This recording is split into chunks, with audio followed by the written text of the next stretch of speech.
Well, we're joined tonight by the new mayor of Tshwane, Cilliers Brink, who was elected about 24 hours ago now, with us in studio for the first time as mayor of Tshwane. Good evening. Congratulations. What have you been able to do on your first day as mayor? So I've spent a great deal of time doing media interviews, unfortunately, but it's important to communicate our message. I've had a briefing from the office staff, and I have submitted some names for a mayoral committee. As you know, we've got a coalition, so the choice of a mayor is not solely mine. The coalition parties will consider those names and see if they're fit for purpose, so that hopefully tomorrow we can announce a team. Who's on that list? Well, I can't tell you now. I'll announce it tomorrow, but I can give you the assurance that those folks are fit for purpose and that they will be monitored and their performance will be tracked. How have you split it in terms of numbers in the coalition? Is it, for example, 2 positions for the DA, 2 positions for the FF+?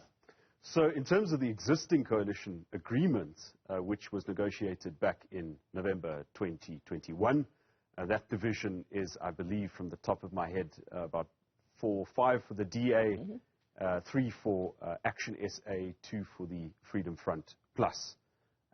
Yeah, that is about if I recall correctly. And who decides who is put in the shortlist that you've now submitted? How do the parties, your coalition partners, do they send people they would wish to have on the list?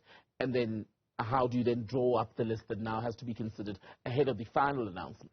So each of the parties submit their names, and then a group called the Coalition Oversight Group, which is essentially the leaders, the national leaders of the coalition parties, get together and then deliberate whether the choices of the different parties are what we call fit for purpose. That is happening this evening, hopefully, so that by tomorrow, as I said, we can make an announcement. And what does fit for purpose mean? What do you look at to make that determination? So is the person suitably qualified? Do they have experience? Does the whole of the mayoral committee represent a good mix of skills and diversity and so forth? As in putting any team together. So when you say suitably qualified, do you, for example, look at someone with a finance background and pair them with a portfolio where there's a lot of numbers and money to be handled? Am I right? Yeah, so the first qualification in politics is that you're able to communicate, that you're able to understand and implement the manifesto, and that you are a person of integrity. That's obviously very important. You know, given the experience in Tshwane, we'll probably do checks on whether people are eligible, double checks on whether people are eligible to hold office. But indeed, for a portfolio like finance, a finance qualification would be preferable. And what you're referencing is the situation around Dr. Magwarela, who was Speaker, then Mayor. When he became Speaker, in fact, it was with the backing of the DA coalition, right? Which is why when ultimately he then turned sides and went to the ANC and EFF, there was a feeling of a sense of betrayal. But the drama then continued when it emerged that his insolvency rehabilitation certificate was a forged document. It was alleged at the time that you yourselves as the DA, leaders of this coalition in Tshwane, were aware of that. You've denied it. But I wonder if that episode is going to influence the rigor with which you now look at the qualifications, and whether a day or 2 is enough time to actually do that properly without risking the potential of what happened around Dr. Magwarela. I think it's very important that we increase the rigor of that exercise. So firstly, it's the political party that does that. It's the political party that submits the name. But you also sign a form when you become a councillor to say there is no reason in law that I cannot hold office. We are all aware that you can't hold office if you've been sentenced to a crime without the option of a fine, I think for longer than 12 months, or if you haven't been rehabilitated after you were declared insolvent. So I think that is probably an aspect that will get a lot more attention and scrutiny in future by parties, but also by coalitions. And you've said that one of the things you want to do is make Tshwane a great place to live for all residents. Where do you start, considering that the hardship or the failure in services is not experienced equally by the people of Tshwane? Absolutely, and unfortunately, misery is always not equally distributed. But I think the most important starting place is to make sure that we get value for the money that folks pay for rates, tariffs and charges, that there's proper management of money. Tshwane's expenses exceed our income, and that's been the situation for a number of months. Post-COVID, recoveries, collections have not improved. Load shedding has had a devastating effect on the electricity network of the city. And it's also opened the door for cable thieves and folks who vandalize city infrastructure to strike. There's a notice beforehand when the electricity on a particular line will be off, and then the criminals strike. That has the effect of depleting your repairs and maintenance budget. So tough decisions have to be made about the finances of the city. And of course, the Auditor General has made very serious findings, which we as a coalition and we as the DA take very seriously. The financial controls that are mentioned as being broken down or just never in place now need to be restored and put in place in those instances where it didn't happen before. But it's also important to manage the performance of the existing workforce, and that's why building up a credible data environment is also very important. How clear are you as far as the tough decisions that will have to be made? Have you decided which those will be? Yesterday, in that impromptu briefing that you had with reporters, one of the things you referenced, for example, was around increases that were paid out to people that weren't done, as you were saying, in accordance to basically the rules and regulations, yes. Yeah, so outside of collective bargaining, those increases were granted. I will not say clearly we're going to do X and Y because I will need to consult with a mayoral committee. But the tough decisions will come in the adjustments budget and the budget, which will be prepared for council and must be served before the 14th of April in terms of the extension that's been granted to us. But also, we have to put together a credible financial recovery plan. And that's going to include consultation with organized labor. It's going to include the question of whether Tshwane can afford to implement nationally negotiated salary increases. But it would be improper for us to announce these things before a team has had the opportunity to apply our manifesto as a coalition and before we've had engagements with organized labor and folks affected by these decisions. Would you look to cut jobs or cut the salaries themselves in order to manage that? I think if you were to press me for an answer, we'd probably have to negotiate whether existing salary increases that have been negotiated can be implemented. Okay. That would be the most obvious solution and the least disruptive one. But again, I want to emphasize, this is not something that I can announce unilaterally. We'll have to consider the situation as a whole. But you'd the like other to face... important point that I want to make, though, is that there are wastages, in all probability, in the supply chain management system. We've seen examples of where government entities, municipalities, are paying more for items we should be paying less for because we've got volume. We're buying large quantities of these goods. Where do they go? Are they all used and used effectively?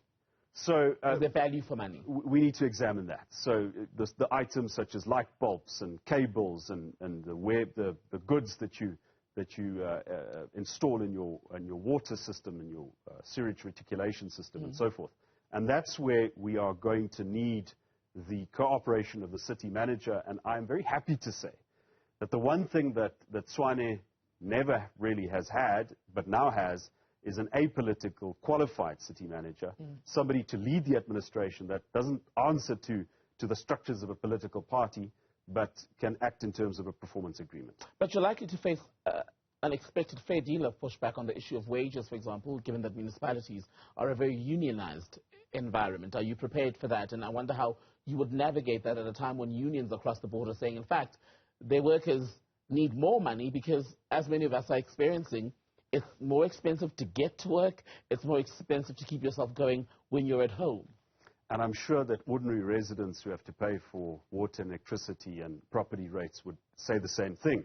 So it's that balance. And I think it's important to say that local government exists not for the mayor or for the councillors or even for the folks who work there. Of course, they are very, very important stakeholders. But local government exists first and foremost for the people that it serves. The ordinary folks who, in terms of the Constitution, should have access to basic services on a sustainable basis. That having been said, there are very clear rules of engagement with organized labor.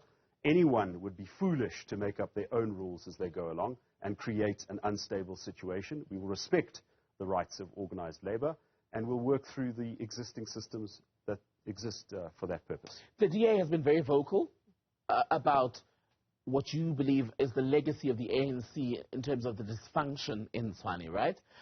Many people agree, the ANC and its supporters disagree. Would you agree, though, that DA Mayor Randall Williams, who quit in February, on the back of a very scathing AG's report, a controversy around an electricity contract. Would you agree that he helped create some of the mess that you are now inheriting as a new mayor? So we've been very clear that the negative audit outcome in Tshwane was devastating for us. It's not in line with the DA brand. It's not in line with what we've been able to deliver in other DA-led municipalities and other coalition governments where we've been successful. So that is an acknowledgement we have to make. I think it's clear that there has been a breakdown of oversight and of political leadership in that sense. But let me just emphasize on the matter of the electricity proposal brought by Randall Williams. I think that was a very sincere attempt to make Tshwane less dependent on Eskom. But because that's key. That's key. Well, let me just deal with the energy proposal. I think that there are some voices that went up and said, you know, let's rather have a competitive process instead of a sole supplier. There's merit to that, and hopefully we can pull that through. But each and every municipality does have to look at what resources do we have. Tshwane has got 2 coal-fired power plants that haven't been used in decades. As to the question, what would I prefer? Yes, a competitive bidding process or a request for proposals where folks in the market can come and say, this is what we can do, and we can pick the most cost-effective proposal. So did former Mayor Williams make the wrong call on that? You make 100 mistakes when you're in this position. But I'm asking about him, specifically on this issue. I think maybe a competitive bidding process might have been better, but it was not a fundamental error. His intention was correct. The policy was correct. The wrong decision. Well, in fact, maybe if we pulled through with that decision, Tshwane might be several steps ahead in terms of energy independence. But it's not what you would do. But we had to listen to what our coalition partners were saying. They were critical of that. I think going forward we can learn from those mistakes and make sure we get the agreement on the inside before we take proposals to council. But I want to emphasize, he didn't help the situation, though, did he? It was a sincere attempt, and it should be something that all municipalities are considering, however you package Overall, though, Randall Williams from the DA did not help the situation in Tshwane, because when he left, it was an estate, as per what the Auditor General found in that report, which you yourself referenced yesterday as a very worrying thing for an incoming mayor. I mean, you've got less money in the kitty than what you have to pay out, basically. So I will not shy away from the criticism. I've acknowledged the criticism. The DA and our coalition has acknowledged the criticism. But I think that Randall Williams was a sincere person who did his best. As I said to colleagues, he leaves office with the same clothes, the same house, the same car that he entered office. He did not enrich himself. He was an exemplary public servant. We will learn from the mistakes we made in the past and try to improve. And one of the improvements is hopefully to get better cooperation between coalition partners. Would you show as much grace to an ANC mayor with the exact same set of circumstances as Randall Williams? Would you be as gracious? Well, I think if that person didn't use public office to enrich themselves, if they made I said with the exact same set of circumstances, if they would you made be as gracious? I would be more gracious than to somebody who used public office to enrich themselves. Let me just say something about grace Briefly. while we're at it. I have said to the ANC, EFF councillors, other councillors who did not vote for me, that I am interested in hearing their contributions and having proper debate. There's been violence, there's been terrible insults, debasement of debate in Tshwane's council. We can't go on with that. We really have to reach a point where we accept this is the government, this is the opposition, but we're willing to talk to each other. We've got a minute left, so 2 more questions, if we can get through those quickly.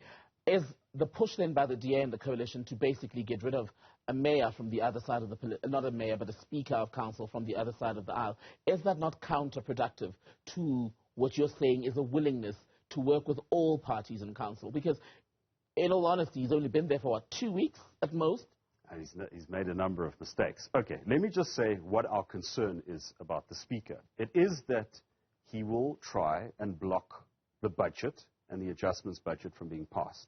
That will then create the conditions under which the ANC provincial government in Gauteng might want to place Tshwane under administration. And these aren't boogeyman stories. This has happened in the past, and it had a devastating impact on Tshwane. So that's our legitimate concern, that the Speaker might not be interested in clean and clear government processes, that he might want to be obstructive. And because of the decisions that he made in the past, a motion of no confidence was brought. Why wouldn't he, when all of you say you want the same thing ultimately in Tshwane, where every party we speak to says it wants to deliver basic services, it wants to fix the financial situation? The particular speaker that we're talking about has made every effort possible, very unreasonable attempts to prevent any debate of no confidence in him from taking place. He's also made patently unlawful decisions in council. So perhaps he now wants to change his approach to office, and I will have a meeting with the Speaker of Council and establish from him, because it's only been my first day on the job, establish from him what his intention is. Will he permit an adjustments budget and a budget to serve within the timeline given to us? And if he does, we will reconsider our position. How long do you think you'll last as mayor? Because there's been such a mess across the metros that fewer, and in fact very few of the mayors we've seen since 2021 have lasted longer than a year. Listen, the conditions in Tshwane are objectively better than the conditions in Joburg and Ekurhuleni, for the simple reason that we as a multi-party coalition actually have a clear majority. Do you We've delivered the majority. Minimum? Sorry, say again. Would you think you'll last a year? I would bet on that, but listen, I am fighting to win. I have endured a month where we tried to get me elected as a mayor, and there were various false starts and so on. I'm determined to serve the people of Tshwane. I'm determined to make a success of our coalition, because this is how South Africa will be governed after 2024. Cilliers Brink, good to speak to you, Mayor of Tshwane. Speaking just for the first time in studio as the man in charge of the country's capital. Will he last is still the question.